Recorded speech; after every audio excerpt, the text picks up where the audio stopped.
సకల ఆశీర్వాదములకు కారణభూతుడైన మమ్మల్ని కన్న మా ప్రియ పరలోకపు తండ్రి, మహోన్నతుడా, మహాగణుడా, మహాశక్తి సంపన్నుడా, కోటాను కోట్ల దూతలతో యెహోవా పరిశుద్ధుడు, యెహోవా పరిశుద్ధుడు, యెహోవా పరిశుద్ధుడు అని నిత్యము గాన ప్రతిగాలను అందుకుంటున్న మా కన్న తండ్రి, దయగలిగిన మా దేవ, కృప కలిగిన మా తండ్రి, మీ ఘనమైన నామమునకు, శ్రేష్టమైన నామమునకు, ఉన్నతమైన నామమునకు, శక్తి కలిగిన నామమునకు ప్రభు అయిన యేసుక్రీస్తు వారి పేరట స్తుతులు స్తోత్రాలు చెల్లిస్తున్నాం. నాయన తండ్రి, మమ్ములను మా కుటుంబాలను ఇంతవరకు కాచి కాపాడి ఆరోగ్యమును ఆయుష్ను ప్రసాదించి సజీవులుగా ఉంచి తండ్రి మీ సన్నిధికి చేర్చి మిమ్మల్ని ఆత్మతోనూ సత్యముతోనూ ఆరాధించే గొప్ప భాగ్యాన్ని, ఆత్మలను రక్షించే శక్తి కలిగిన వాక్యాన్ని విని ఆ మాటల ప్రకారంగా బ్రతికి మీరిచ్చే పరలోక రాజ్యానికి చేరుకునే గొప్ప అవకాశాన్ని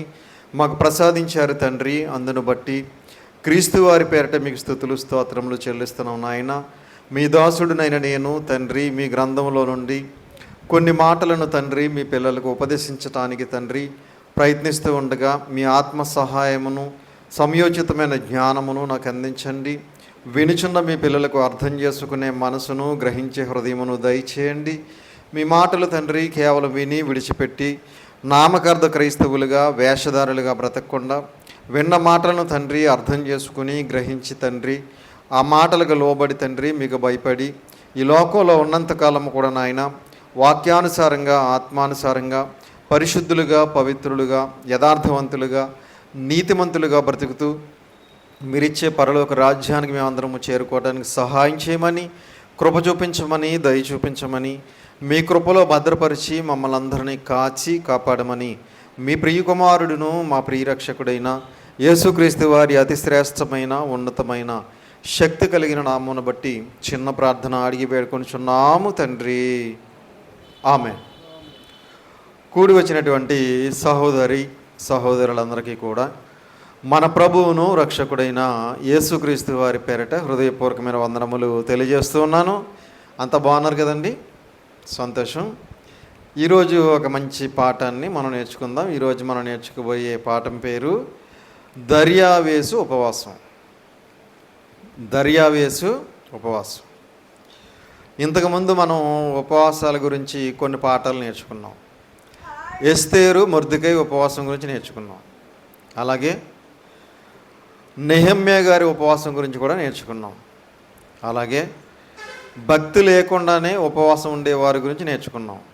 అలాగే దావీదు గారి ఉపవాసం గురించి కూడా నేర్చుకున్నాం. ఈరోజు దర్యావేషు ఉపవాసం గురించి మనం నేర్చుకుందాం.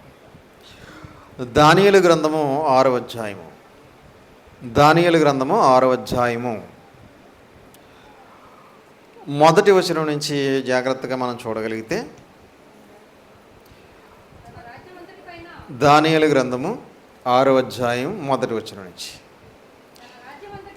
తన రాజ్యం అంతటి పైన అధిపతులుగా ఉండుటకై 120 మంది అధిపతులను నియమించుటకు దర్యావేషునకు ఇష్టమాయెను.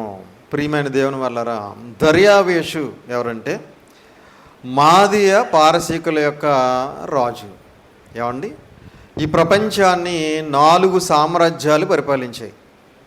మొట్టమొదటి సామ్రాజ్యం బబులోను సామ్రాజ్యం, రెండవది మాదీయ పారసీకుల సామ్రాజ్యం, మూడవది గ్రీకు సామ్రాజ్యం, నాలుగవది రోమా సామ్రాజ్యం. ఈ మాదీయ పారసీకుల సామ్రాజ్యంలో రాజుగా ఉన్నటువంటి దర్యావేషు గారికి ఒక ఆలోచన వచ్చిందట. ఏంటది? ఈ రాజ్యం అంతటి మీద అధిపతులుగా ఉండుటకై 120 మంది అధిపతులను నియమించుటకు దర్యావేషునకు ఇష్టమాయెను. రాజ్యం అంతటి మీద 120 మంది అధిపతులు నియమించాలి అని ఒక ఆలోచన వచ్చింది. ఎవరికి? దర్యావేషు అనే రాజుగారికి. వారిపైన 3 ప్రధానులుగా నియమించెను. ఆ 3లో దానియేలు ముఖ్యుడు. ఈ 120 మంది మీద, అధిపతుల మీద ఒక 3 అధిపతులుగా నియమించాడట. వింటున్నారా అమ్మా? జాగ్రత్తగా వినాలి. 120 మంది అధిపతుల్ని నియమించాడు. ఆ 120 మంది అధిపతుల మీద మరొక ముగ్గురిని అధిపతులుగా నియమించాడు. వారిలో దానియేలు ముఖ్యుడు. ఏమండి, ముగ్గురు నియమించాడు కదా, ఈ ముగ్గురులో దానియేలు గారు ముఖ్యుడట. రాజునకు నష్టము కలగకుండానట్లు ఆ అధిపతులు తప్పకుండా వీరికి లెక్కలు అప్పజెప్పవలెనని ఆజ్ఞ ఇచ్చాను. రాజుగారికి నష్టం కలగకుండా లెక్కలు అప్పజెప్పటానికి ఏం చేశాడట? ఏమండి, ఈ ముగ్గురికి ఆజ్ఞ జారీ చేశాడట. ఏమండి, రాజ్యంలో కొంతమంది ఒకవేళ రాజ్యాధికారాన్ని దుర్వినియోగం చేసి వీళ్ళ స్వలాభం కోసం ఒకవేళ ఏమైనా తప్పుడు లెక్కలు రాస్తారేమో అని రాజుగారు ఏం చేశారంటే ఈ ముగ్గురికి కూడా ఏం చేశారు? లెక్కలు చక్కగా అప్పచెప్పాలని ఒక ఆజ్ఞ జారీ చేశాడట. ఈ దానియేలు అతి శ్రేష్టమైన బుద్ధి గలవాడై ప్రధానులలోను అధిపతులలోను ప్రఖ్యాతి నొంది ఉండెను గనుక. ఈ దానియేలు గారిలో ఉన్న స్పెషల్ ఏంటంటే, ఎలాంటి వాడు అంటే ఇతను అతి శ్రేష్టమైన బుద్ధి గలవాడు, అలాగే ప్రధానులలోను అధిపతులలోను ప్రఖ్యాతి నొంది ఉండెను కనుక.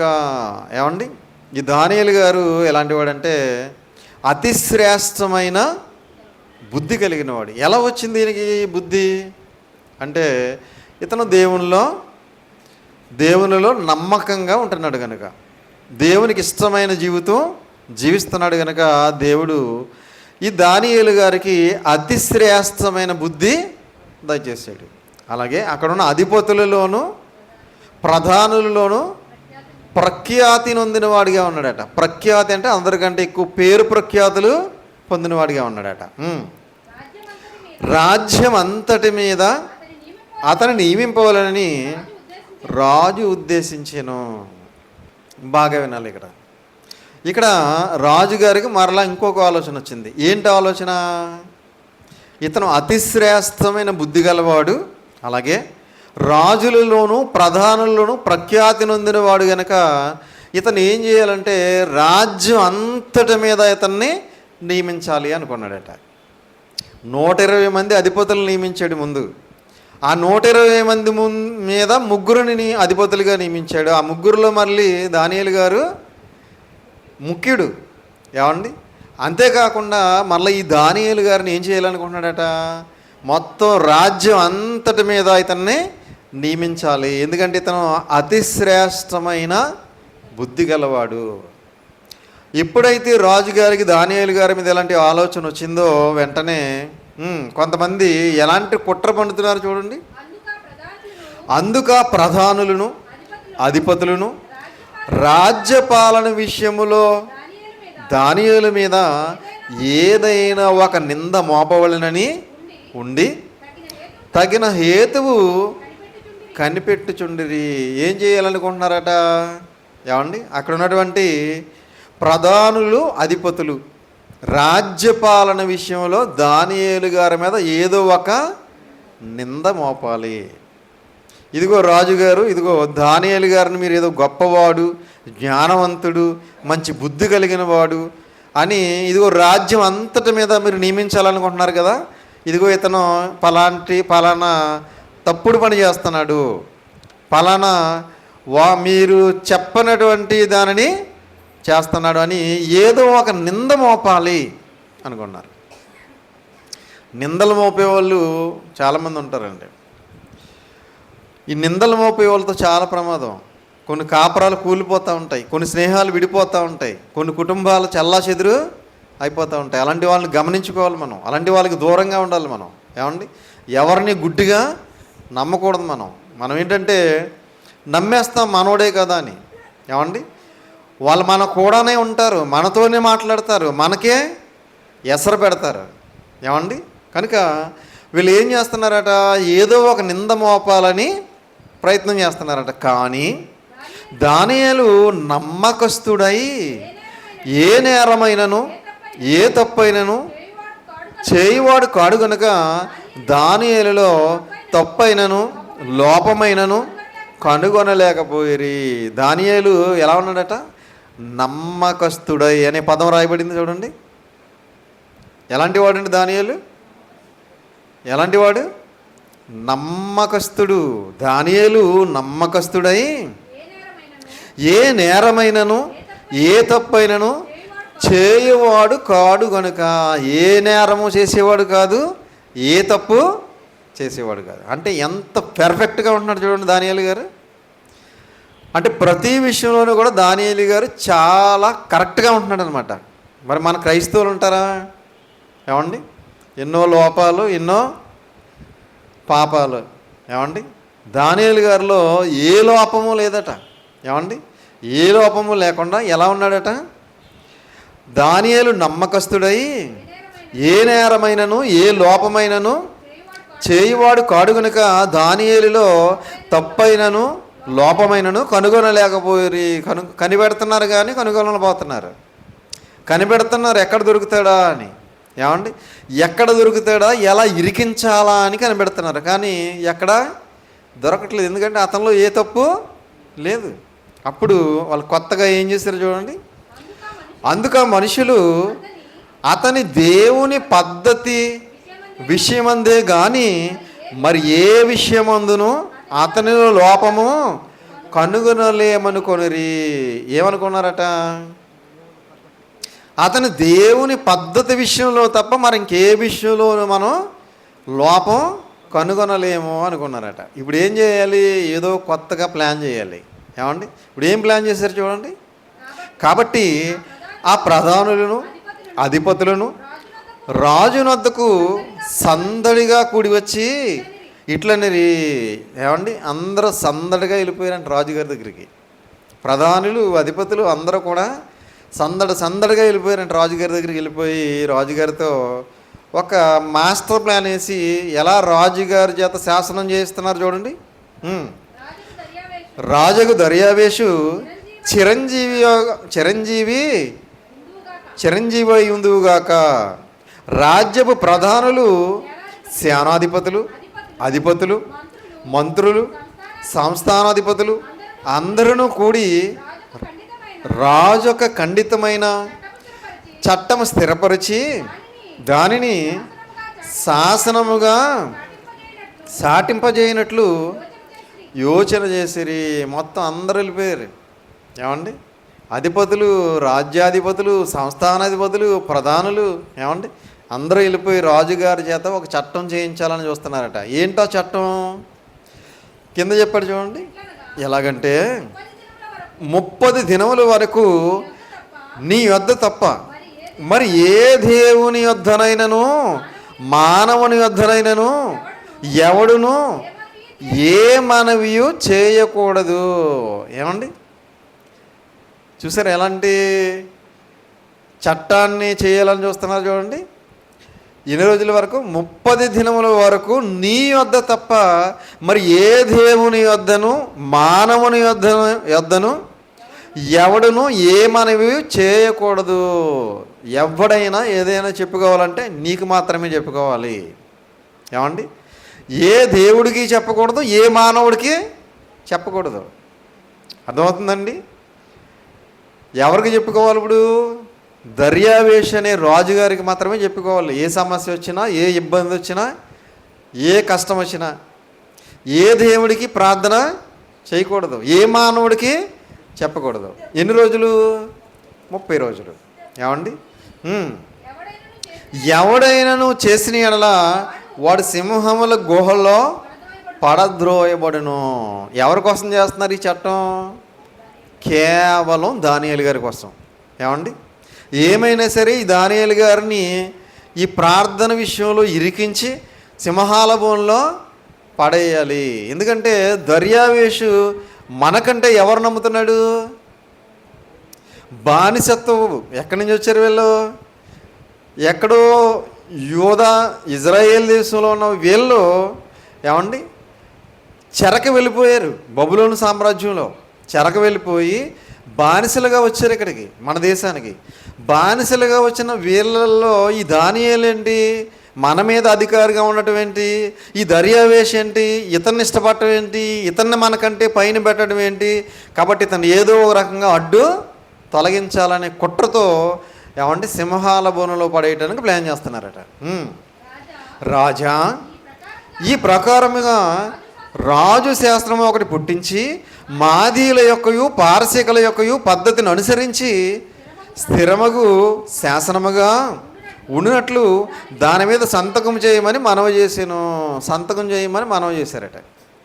ఏ చట్టం ఇది? మాదీయ పారసీకుల చట్టం. ఎన్ని రోజులు? 30 రోజులు.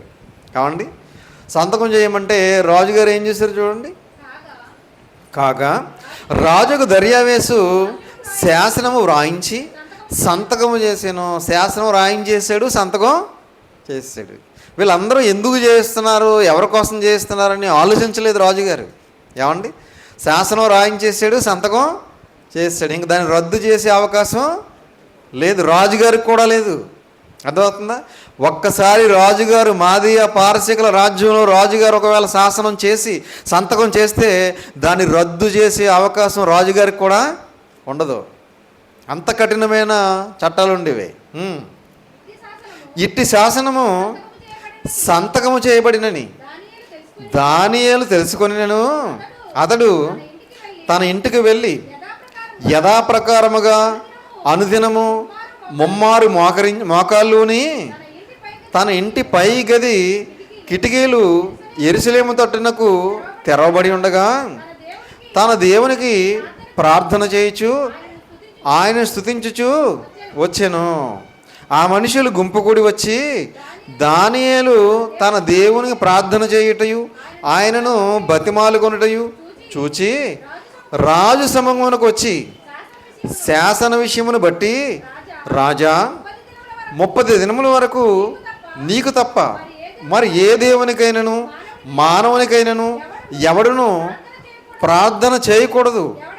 ఎవడైనా చేసిన ఎడల వాడు సింహముల గుహలో పడద్రోయబడునని నీవు ఆజ్ఞ ఇయ్యలేదా అని మనవి చేయగా రాజు మాదీల యొక్కయు పారసీకుల యొక్కయు పద్ధతి ప్రకారము ఆ సంగతి స్థిరము, ఎవరును దాన్ని రద్దుపరచజాలరనేను.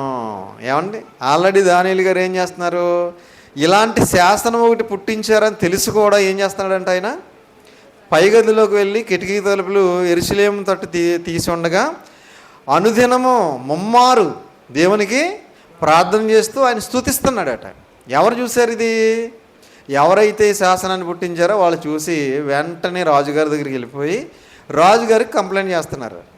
ఏమండి, చేస్తున్నప్పుడు రాజుగారు ఏమన్నారు, ఇది స్థిరము, ఎవరునూ దానిని రద్దుపరచజాలరు అని. ఎవరు దీన్ని రద్దుపరచజాలరు? అప్పుడు చెప్తున్నారు చూడండి.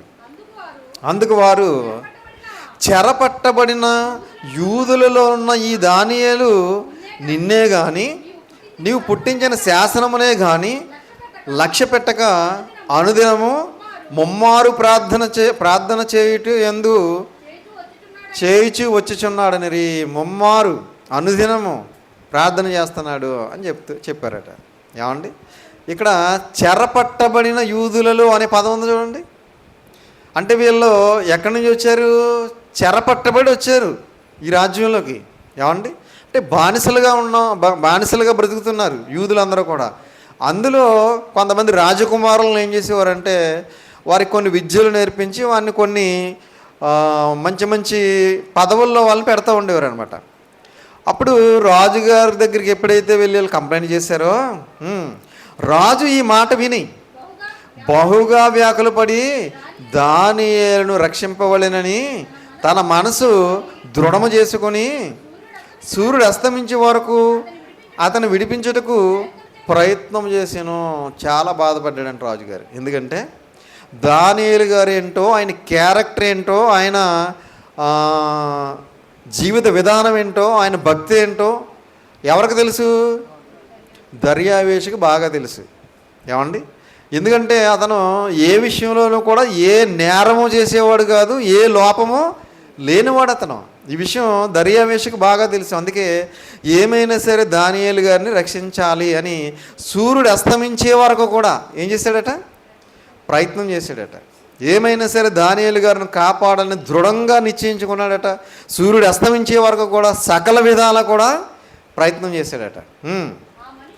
ఆ మనుషులు వీని చూచి రాజసన్నిధికి సందడిగా కూడి వచ్చి,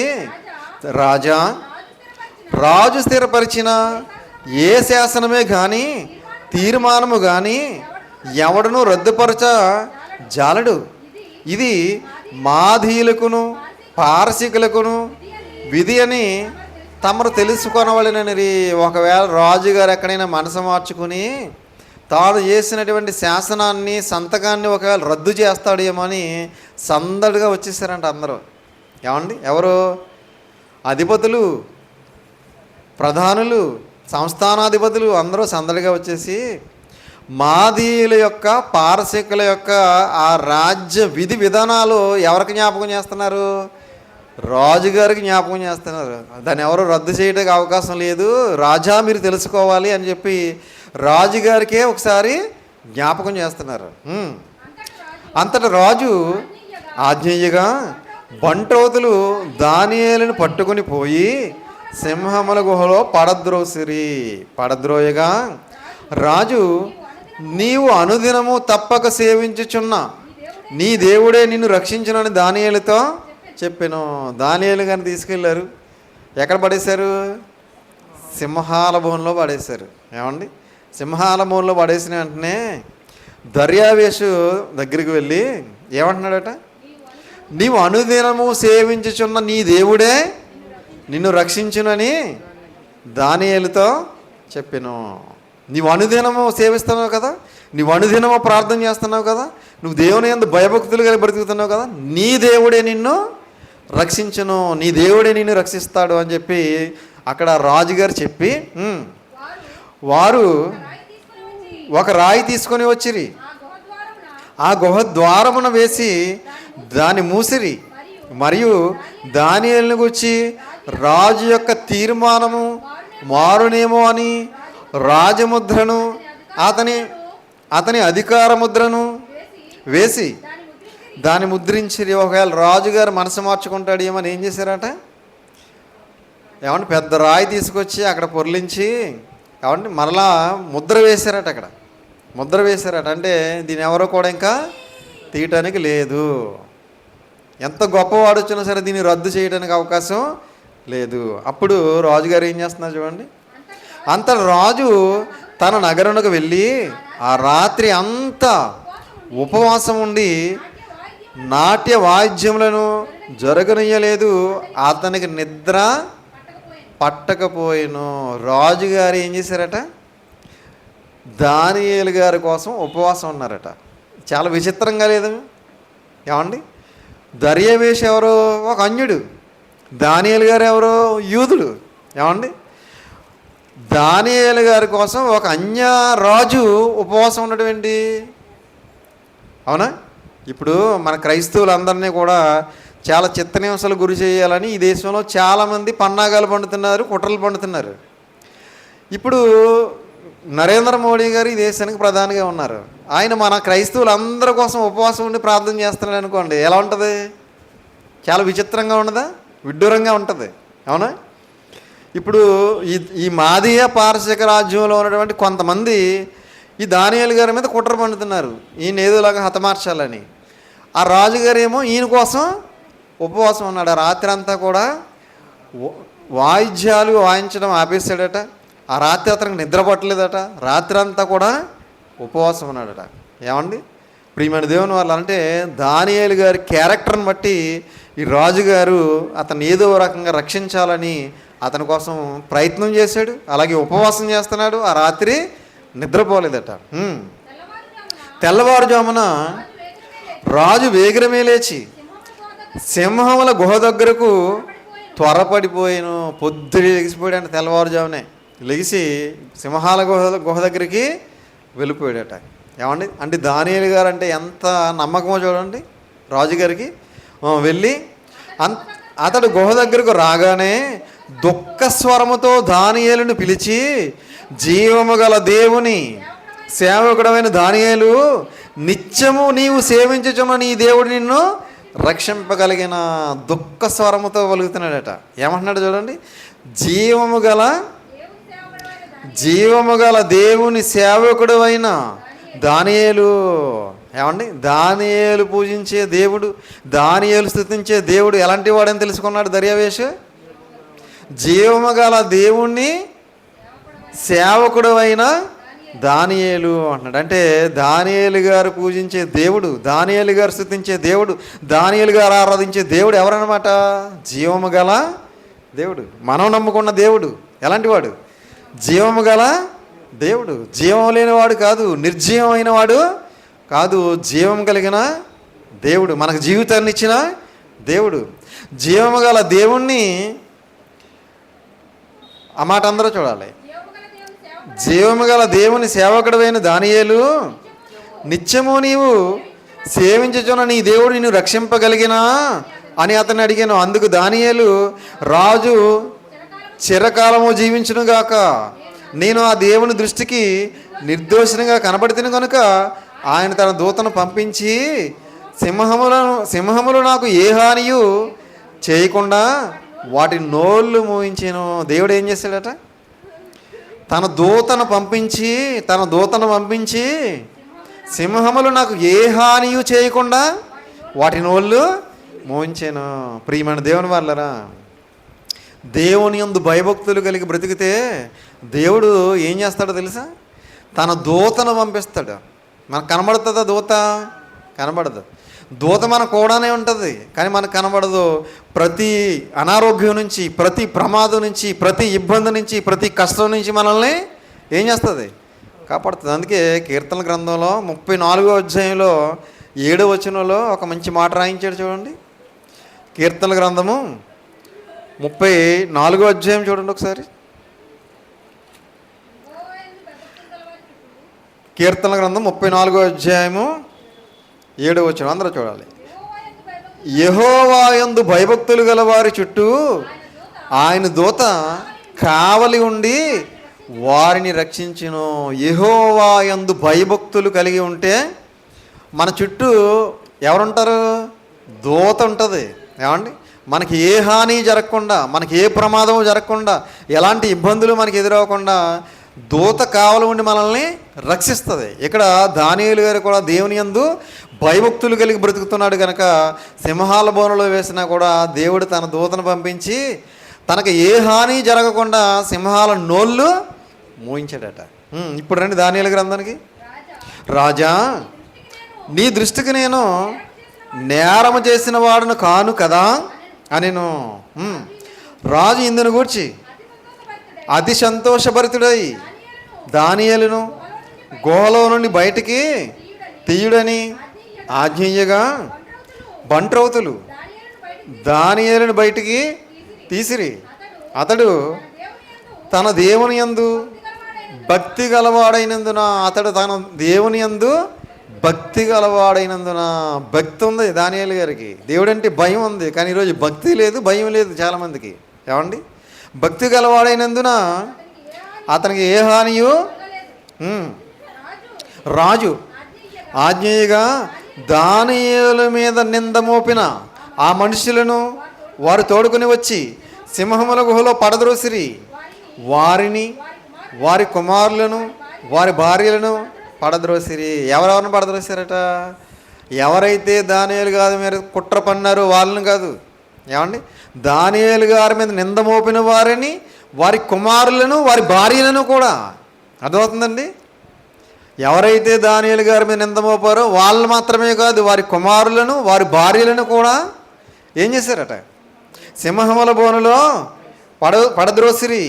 వారా గుహ అడుగునకు రాకమునిపే సింహముల పాలైరి. సింహములు వారి ఎముకలమును సహితము పగలగోరికి పొడి చేసాను. సింహములు ఏం చేస్తాయట? ఆ గుహ అడుగు భాగానికి రాకముందే మంచి ఆకలితో ఉన్నట్టున్నాయి పాపం. ఏమండి, ఏం చేస్తాయట? వారి ఎముకలను సహా పగలగొరికి పొడి చేసాను. మొత్తం ఎముకలు కూడా ఉంచలేదట. ప్రియమైన దేవుని పిల్లలారా, కనుక ఈ సందర్భాన్ని బట్టి మనం ఏం నేర్చుకోవాలంటే, దానియేలు గారు దేవుని యందు భక్తి కలిగిన వాడు, భయం కలిగిన వాడు కనుక దేవుడు ఆయన్ని తప్పించాడు. అలాగే ఆ రాజుగారు కూడా ఈ దానియేలు గారి క్యారెక్టర్ చూశాడు, దానియేలు గారి యొక్క జీవిత విధానం చూశాడు కనుక దానియేలు గారి కోసం ఒక రాజు సహితం ఉపవాసం ఉండి, దానియేలు గారి కోసం ఆయన రాత్రి అంతా నిద్రపోకుండా ఉపవాసం ఉండి ఆయన కోసం ఎంతో బాధపడినట్టుగా మనకి కనబడుతుంది. కనుక ఒక అన్యుడు కూడా మన కోసం అవసరమైతే బాధపడాలి, మన కోసం ఉపవాసం ఉండాలి, మన కోసం మనల్ని రక్షించడానికి ప్రయత్నం చేసే విధంగా మన జీవితాలు ఉండాలని ఈ సందర్భాన్ని బట్టి మనకు అర్థం కావాలి. కాబట్టి అందరూ కూడా ఆ విధమైనటువంటి జీవితం జీవించాలని ప్రేమపూర్వకంగా తెలియజేస్తూ ఈ మాటలు ముగిస్తున్నాను. తలలు వంచండి, చిన్న ప్రార్థన చేసుకుందాం. ప్రార్థన. పరలోకమందున్న మమ్మల్ని కన్న తండ్రి, దయ కలిగిన మా దేవ, కృప కలిగిన మా తండ్రి, మీ ఘనమైన నామమునకు, శ్రేష్టమైన నామమునకు, ప్రభు అయిన యేసుక్రీస్తు వారి పేరిట స్తుతులు స్తోత్రములు చెల్లిస్తున్నాం నాయన. తండ్రి, ఇప్పటి వరకు మీ పరిశుద్ధ గ్రంథంలో నుండి ఎన్నో విలువైన మాటలు, అమూల్యమైన మాటలు, శక్తి కలిగిన మాటలు మేము నేర్చుకున్నాం తండ్రి. విన్న మాటలు విని విడిచిపెట్టే వారంగా ఉండకుండా విన్న మాటల ప్రకారంగా మేము అందరం బ్రతకడానికి సహాయం చేయండి. దానియేలు గారు ఎలాగైతే మీ అందు భయభక్తులు కలిగి ఉన్నతంగా మీకోసం బ్రతికారో, అలాగే మేము కూడా మీ అందు భయభక్తులు కలిగి, విశ్వాసం కలిగి, పరిశుద్ధులుగా బ్రతకడానికి సహాయం చేయమని, కృప చూపించమని మీ ప్రియ కుమారుడును మా ప్రియ రక్షకుడైన యేసుక్రీస్తు ప్రభుల వారి అతిశ్రేష్టమైన నామమును బట్టి చిన్న ప్రార్థన అడిగి వేడుకొంచున్నాము తండ్రి. ఆమెన్. అందరికీ వందనాలు.